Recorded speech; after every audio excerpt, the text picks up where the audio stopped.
আন্তৰিকতা কেনেকৈ প্ৰকাশ কৰিলে আহকচোন চাওঁ এক বিশেষ নজৰ সজায় বিশেষ মৰম আৰু সদ্ভাৱ শেহতীয়াকৈ এক অনুষ্ঠানত মুখ্যমন্ত্ৰীগৰাকীয়ে জুবিন গাৰ্গৰ প্ৰতি থকা আৰু দুখীয়া মানুহৰ দুখত জুবিনৰ অন্তৰে কান্দাৰ পৰা আমাৰ মানুহৰ সুখ শান্তি আৰু অসমৰ বাবে জুবিনৰ এক ক'ব গ'লে যি একাত্মতা জুবিন গাৰ্গক ধন্যবাদ জনাব নাযাওঁ মই নিউজ লাইভ পৰিয়ালক ধন্যবাদ জনাইছো জুবিন গাৰ্গক সৰ্বশ্ৰেষ্ঠ অসমীয়া সন্মানেৰে সন্মানিত কৰাৰ বাবে পাৰ্থক্য এটাই মই ভাবো যে জুবিন 2023ৰ সৰ্বশ্ৰেষ্ঠ অসমীয়া নহয় জুবিন আজিৰ প্ৰজন্মৰ সৰ্বশ্ৰেষ্ঠ অসমীয়াসকলৰ মাজত এজন অন্যতম মই জুবিনক দীৰ্ঘ জীৱন জুবিনৰ বাবে কামনা কৰিছো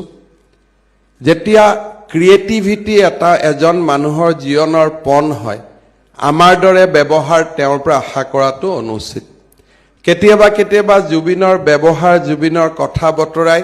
মানুহক কয় যে জুবিনে এইটো কিয় কৰিছে আমি নকৰা কাম জুবিনে কৰিব কাৰণ জুবিন শিল্পী ভূপেন হাজৰিকাৰ জীৱনক প্ৰশ্ন আমি এই কাৰণে কৰিব নোৱাৰো because he was guided by creativity জুবিনৰ সৃষ্টিয়ে জুবিনৰ জীৱনক গতি দিয়ে কৰবাত সৃষ্টিৰ লগত একাত্ম হ'ব যাওঁতে আমাৰ লগত ব্যৱহাৰ নিমিলা হৈ যায় কেতিয়াবা আমি ভাবো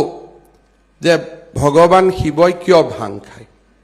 কিন্তু এইটো আমি বুজি নাপাওঁ যে অমৃত মন্থনত ভগৱান শিৱই বিষ পান কৰাৰো সাহস ৰাখে যেটো আমাৰ নাই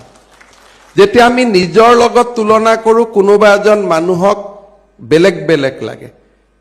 কিন্তু আমি বুজি পাব লাগিব যে সেই মানুহজন আমি নহয়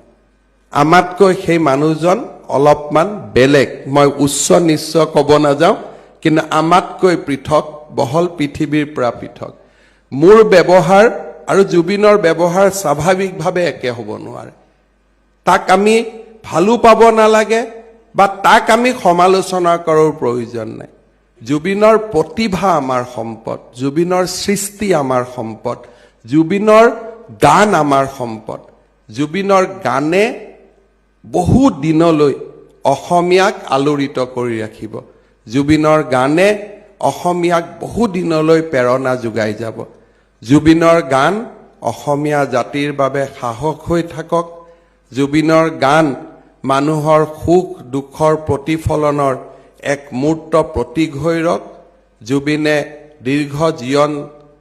লাভ কৰি অসমীয়া জাতিক সমৃদ্ধ কৰি ৰাখক ধন্যবাদ জয় হিন্দ বন্দে মাতৰম